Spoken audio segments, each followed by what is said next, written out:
Director at Maverick Farms. My name is Mikkel, and I'm the outgoing coordinator for the CSA, and I oversaw the implementation of our cost share program this past year. I'm Elliot, I'm the new coordinator, and I'm a former CSA member. The High Country CSA is a project of Maverick Farms. We started in 2008 with a small grant to start from the North Carolina Rural Center. Maverick Farms had been operating a single farm CSA since 2004, and we'd seen a lot of interest in the local community, but not a lot of other farmers kind of catching on to the idea. And we see it as a really valuable market, and the cooperative model of the CSA is so valuable because we can, as a network of farmers, support each other through bad seasons and through good, and as a group of consumers we can also support that network of farmers through good and bad seasons as well. We started in 2004 and have been operating both educational farm on site here as well as our various other projects, including the High Country CSA. We're really proud of where the CSA has gotten. Over the years we've gone from a few farmers and a few members to over 100 different members, and the online year-round sales. We operate the only year-round market at the moment in the High Country. Since 2008 we've accepted EBT SNAP, formerly known as food stamp benefits, and as our program has grown, our membership using those EBT SNAP benefits has grown as well.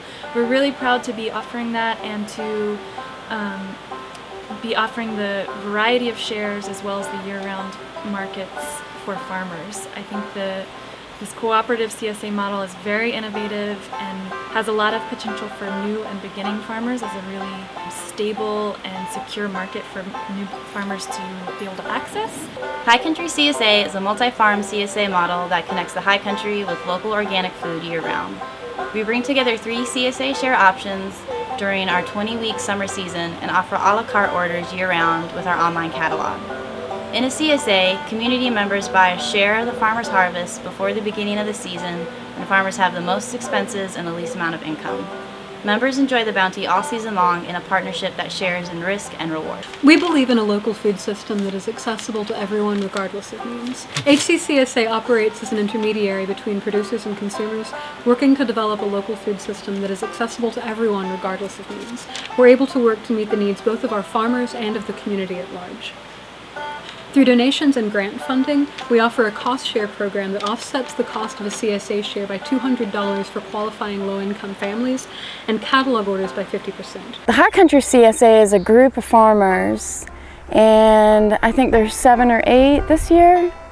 And so what that means to me as a farmer is that I have backup and they have backup with me. So, and you know, at the rare chance that something goes wrong, the risk is spread out amongst, you know, the 7 or 8 farmers. So if one week I have a failed crop, somebody else is going to be able to come up and, you know, provide it. So that's the greatest part about the multi-farm CSA.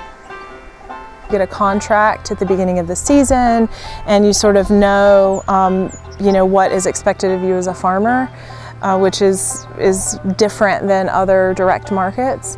And then, of course, there's flexibility, and just like the High Country CSA, you stay in contact with the catalogs to let them know how the crop is going, and if you see any disease, and if what your yield is expected to be.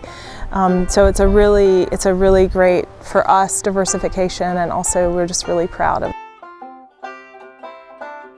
It has an impact, and for some people it's writing letters and lobbying to congresspersons. For some people it's teaching. For some people it's coordinating a CSA. For some people it's working at a seed company, right? And for me, the way that I feel like is, you know, I can really plug in and make a difference is to be a farmer, and so to contribute to a local economy and a local system is to kind of see it from all perspectives. So not not only where the food is going to, but where the seed stock comes from.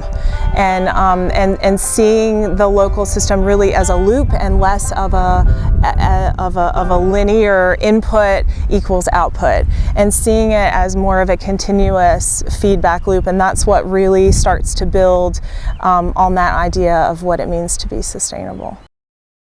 So that's the thing about that makes the High Country CSA so great. When we talk about closed resource loops on farms, right? And so you have like this water runoff that could be waste and it could be damaging, and it could be damaging your ability to grow on the high tunnel. You divert that in a particular way, and it's a resource that allows you to water your plants more efficiently. If we have compost, where you've got this nutrient loss that could be occurring from food waste or from horse manure, and you can instead create that into something that's going to increase your soil fertility and your nutrition, when we keep our money local in our communities, it's that same kind of closed resource loop. And instead of your food dollars going out to support these big agribusinesses that are making decisions that you don't have an impact about, your food dollars get to come back to your farmers, and you get to influence these decisions. There's a particular variety of garlic that does really well up here. You as a CSA member really like, those pretty little potatoes we were just looking at. You want more of them.